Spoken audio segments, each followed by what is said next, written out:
Hello everybody and welcome to this playthrough for Pro Division with the tournament win here for the Desert Dunes tournament here in Golf Clash. The game video sponsored by Golf Clash and Playdemic. And make sure before we start hit that thumbs up button, also that you do subscribe to the channel, and last but not least turn on the notifications. I want to apologize for my voice because I've been unfortunately catched a cold. Hopefully you can bear with me when trying to explain the shots here in this video. Go to patreon.com/golfclashtommy for the best tournament guides on the market for Pro Division or any other division there is in the game. Link directly in the description down below. Follow the info box on the right hand side to get the club distance adjustment, elevation adjustment, also what ball and club type I suggest you to play with. Have in mind that these are suggestions and you don't have to follow what I do suggest. But my plan here for this playthrough is to go free to play, thinking about what type of club type would be sufficient so we don't focus on too high or too low clubs. And please let me know in the comment section below what you do think about the extra explanations that I've been adding on certain holes to explain my thought process on why I choose a specific route and a specific shot. Let's go to hole number 1.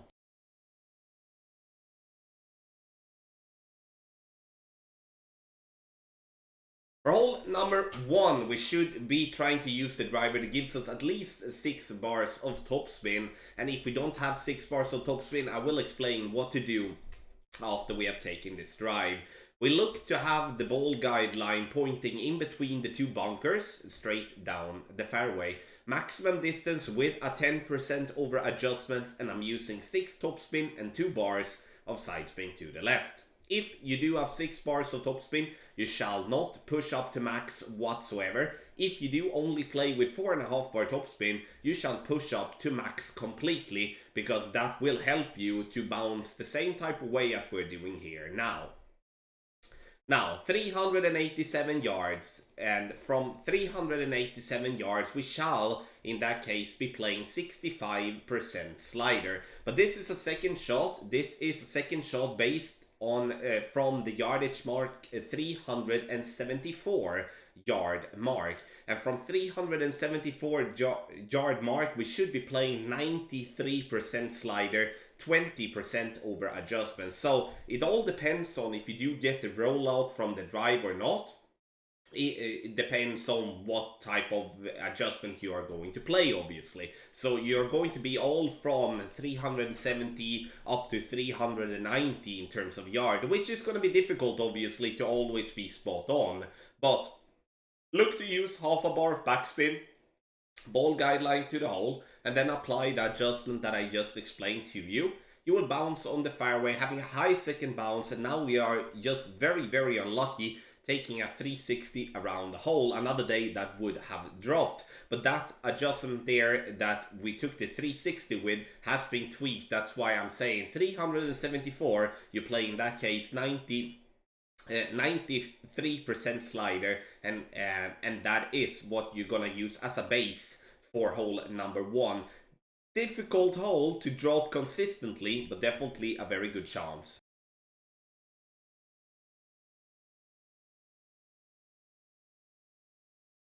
For hole number 2, I will be playing on the fairway pad on the left, and I'm going to explain why after we have talked through the shot. 3.8 bars of backspin, 1 bar side spin to the right, and we do want to start with the red ring by the rough line to the right at the +1 yard mark. So please disregard how the ball guideline look, only focus on the +1 yard mark and the red ring. Now for the adjust, I do play with an 1159 pull angle, which unfortunately is not something that I should have done. And the reason I shouldn't have done that is because playing with an 1159 pull angle will pull myself more left. So we do need to have a straight pull because the speed is perfect, and the straight pull will most definitely be getting a much better chance to get that ball to drop. So why do I play on the fairway pad? Why don't I play a rough bump? First and foremost, playing a rough bump with a free-to-play ball gives me 2 options. 1, I can play with a power 0 ball, which is going to give myself an in-between club adjustment with a quarterback or the rock or something like that if I do have a high wind. So that is out of the question. A Kingmaker could be played, a power 3 or even a power 4 ball playing with a sniper. The problem with a Kingmaker is that we're gonna limit ourselves to play with a sniper level 10. And that is not something that I would like us to do. I would like us to at least be able to play with sniper level 9, sniper level 8 in somewhat the same spot. Because sniper level 9, sniper level 8, we're going to have to back up even more, or to use a power 4 ball, and then we'll go outside the option of playing with a free-to-play ball. So, that is my thought process on hole number 2. Medium distance plus 20, a power 1 ball that we can spend. It is a 1-to-1 plus 0.5 adjustment, so if you do have a 6 miles per hour wind, you do adjust 6.5 ring to make it even more simplified. And here you can play with whatever sniper level you may have, and once again, a navigator ball is something that all of us should be having in our bag, being prepared for playing a tournament.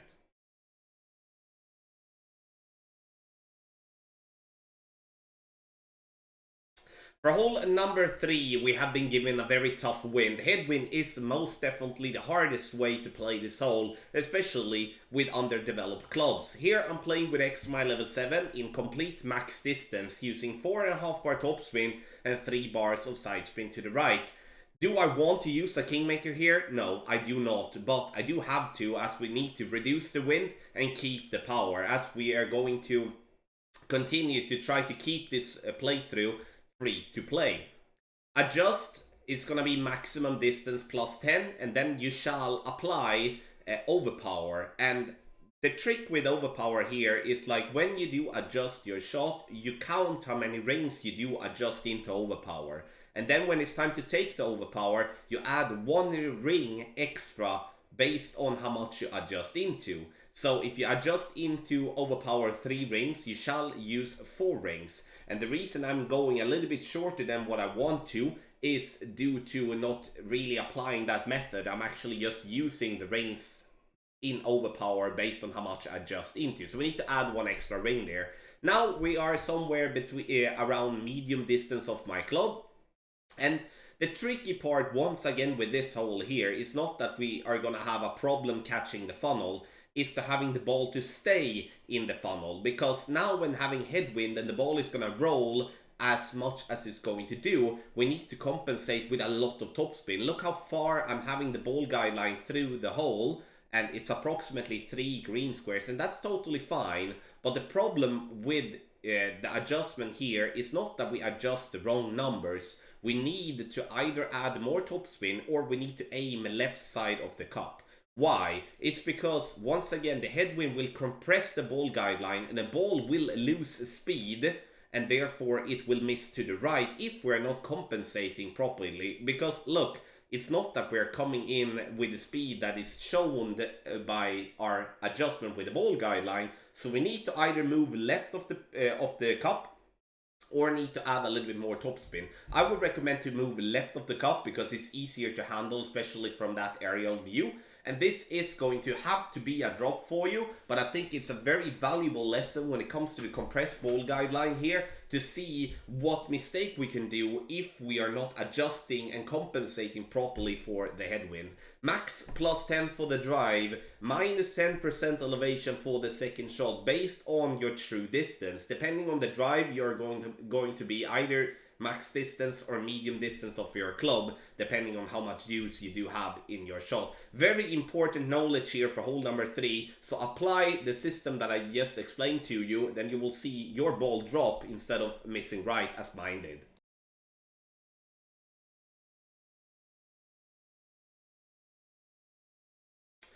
For hole number 4, I'm gonna play with Goliath. It's not often that I do that nowadays, but this has its benefits, that's for sure. 3 bars of left spin, and we're gonna play in this case with 5.8 bars of top spin. And you're gonna notice that we are going to look to have the ball guideline short of pin, and this only with the Goliath level 7. You can see we're approximately 2 green squares short of pin, with the ball guideline pointing straight at the hole.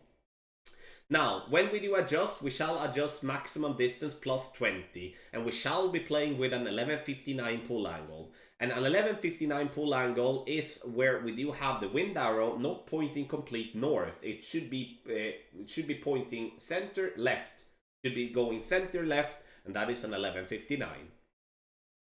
Bouncing nicely into the rough, speed-wise is really good. We come in right at pin for a beautiful hole-in-one on a very tough par 3. So, the reason I do go with a rough bump here on hole number 4 is because it's the best chance to make an hole-in-one. It takes away the effect of the second bounce that the wind is going to have, because the wind is obviously not just going to affect when it's in the air the first time, it's even the second time, the third time, etc.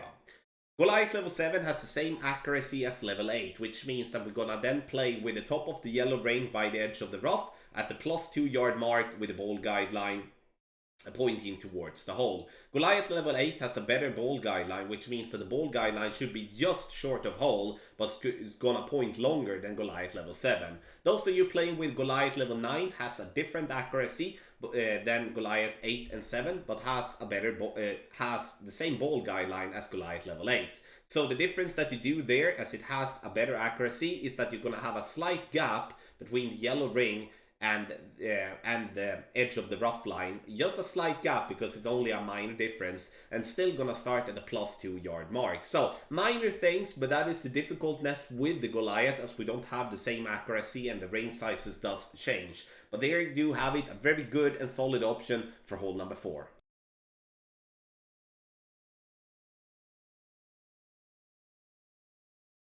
For hole number 5, we're gonna come to a par 4 where we need to get an eagle, in my opinion. I'm gonna play straightforward to be able to utilize the yardage that we will be getting after the drive.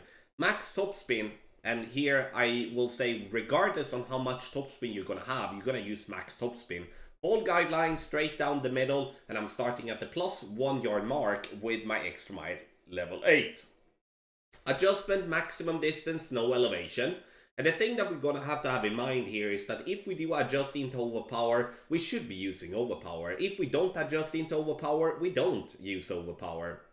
A way to take away the need of overpower is to use a power 3 ball. But I do feel that we are already playing with so many power 3 balls that is a good refresher to play with a power 2 ball instead. But it's up to you to decide, obviously. Play with a power 3 ball to prevent yourself from playing with overpower. Those of you playing with lower level type of drivers, only having 4.5 bars of topspin, playing with a power 3 ball is close to be a must as well, in my opinion, as you're otherwise gonna have to play with somewhat close to max overpower with the drive. Second shot.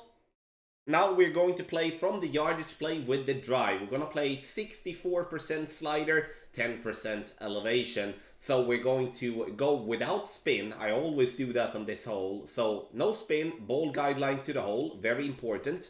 Here you're going to have in mind that if you do play with a lower level short iron than the Thorn level 8, then you do not have a 4.0 or better ball guideline, and therefore you need to leave the ball guideline short of pin, as you otherwise will come in too hot. But if you have the Thorn level 8 or level 9, you aim at the pin with the ball guideline as to have a better ball guideline on those type of level of club.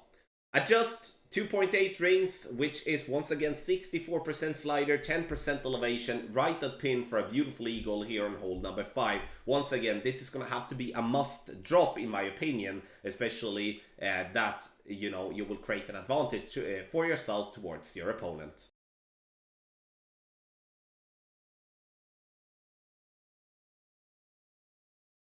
They haven't been kind to us here on hole number 6, and here I want you to play with the driver that gives you the most topspin and power possible. In my bag, it is the Thor's Hammer level 6, but to be able to display this type of shot and also outcome after the drive, to be more generalized, I'm gonna use 6 bars of topspin and not max topspin. But please, if you have the possibility to play with more topspin than 6 bars, use more, because we do want to reach as far down the fairway possible to give ourselves a chance to at least safely lock in the eagle. Those of you playing with less than 6 bars of topspin will struggle massively on this hole here, and would say that then you will have to play with a power 5 ball to make sure that you compensate for the less power you're gonna get with the drive. Max +10, ball guideline straight down the middle, and then you go full overpower and try to hit perfect. Now, even though we hit perfect, we use 6 bars of topspin and we have a 180 yard wood club for the second shot. Look to see our position here. We are nowhere near the green, and we are obviously gonna go for the rough bomb. I would have gone with the rough bomb regardless, but look how far back we are compared to where we want to be. We want to aim for the top end of the rough line there, which is going to be the better spot to bounce our ball at. Max plus 20, and then I will apply the amount of rings overpower that is left after I pushed up to max. Difficult, I know, but the only thing here that I'm actually looking at when it is such a difficult shot and we are only in the qualifying round is to hit the rough with the first bounce and then basically be done with it, take my eagle and move on to hole number 7. Extremely difficult hole with headwind, especially with underdeveloped clubs. Those of you with higher level clubs like Apoc 5 Plus and Extra Mile 9's Thor's Hammer 6 Plus will have a massive advantage here with the drive, as you will simplify this hole and make an eagle. Will I say that this is going to be an albatross hole with better clubs? No, not really. But with underdeveloped clubs or lower level clubs, you will miss the eagle sometimes if you make a bad drive.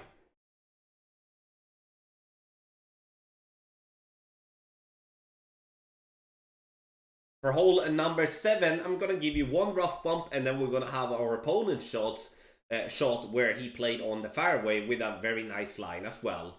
Top of the yellow ring by the edge of the rough, red ring by the sand trap line. I'm using 3.5 bar topspin and half a bar of side spin to the right. Please disregard on how the ball guideline looks because it doesn't really matter. We shall just follow the ring's position and also add the spin. Adjustment, medium distance plus 10, power 3 ball settings, which is 1-to-1, so 5.2 rings for 5.2 miles per hour. A great left is what I'm shooting here, and bouncing there, and we get up the hill there, and that is a very, very nice groove. We do have a lot of room for error, and which I make to believe that we will have a very good chance dropping this one even with a perfect, based on the additional tries that I've been playing on this type of shot after tweaking the adjustment in the end. But again, it's a little bit tricky, and the last piece of the puzzle is that you do need to play with a 12:01 pull angle for this shot as well, as we do adjust from a higher to a lower point and will therefore miss distance. But if you do want to just take another option, which is going to be a little bit trickier, but still a good chance as we'll still play into the same groove, gonna take a look at our opponent's shot that comes now. So, for the second option here, we're going to take a look at our opponent's play here. And here, the thing that happens is that he or she is using the left side of the white ring by the edge of the rough, with the top left of the white ring by the edge of the rough as well. Using 1 bar of side spin to the right and a little bit more than 2 bars of backspin. So, a 2.1 bar of backspin, 1 bar side spin to the right. 12:01 pull angle.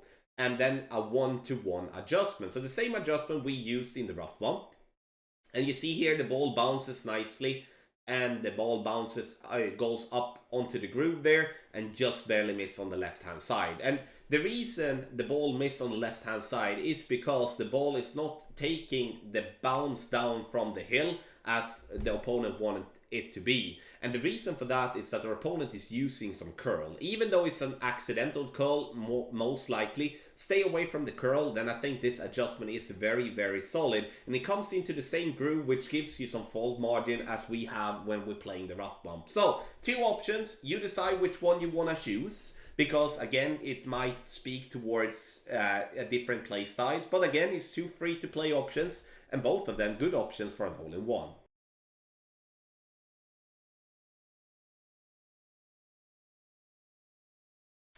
For hole number 8, we're gonna go for green. That is the plan, at least. Use the driver with the most power and the most topspin possible. I would say that the power is more important than topspin. And here we are looking to have 2 things here. First, obviously, the bullseye bouncing on the fairway. The spin should be pointing in between the bunker on the left and the rough on the right. More towards the rough on the right if we're gonna be picky. Once that is done, we shall in that case adjust for a maximum distance plus 10. We shall also push up to max.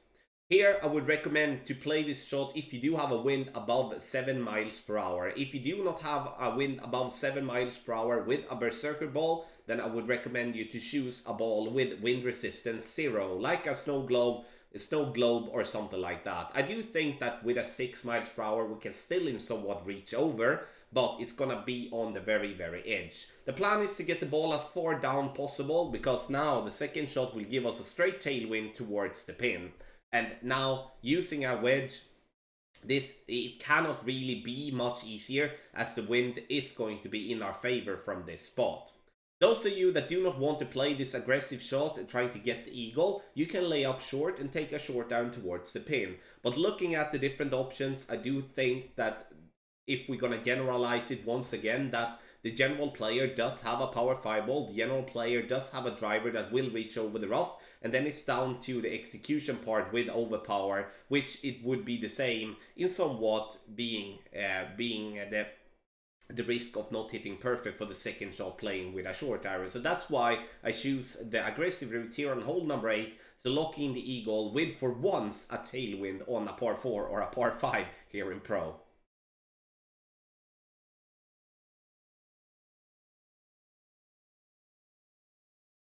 Hole number 9 is going to be a good opportunity for a drop if we do have a crosswind or a tailwind for the drive, but having a straight headwind, I would say that now this hole is played as hard as it could be, especially when we don't have any good clubs. And I'm going to talk about the drive a little bit after we have taken this shot. Add 6 bars of topspin, 2 bars of side spin to the right, aim with the ball guideline straight down the middle, adjust max no elevation, and then play max overpower. Even with a bad great or a bad great right or a bad great left, you will still be on the fairway, so you don't have to be alarmed for that, because that was a really, really bad drive. Okay, so you may be wondering, why don't you go right? It's because you will not be able to reach over the rough or in the sand.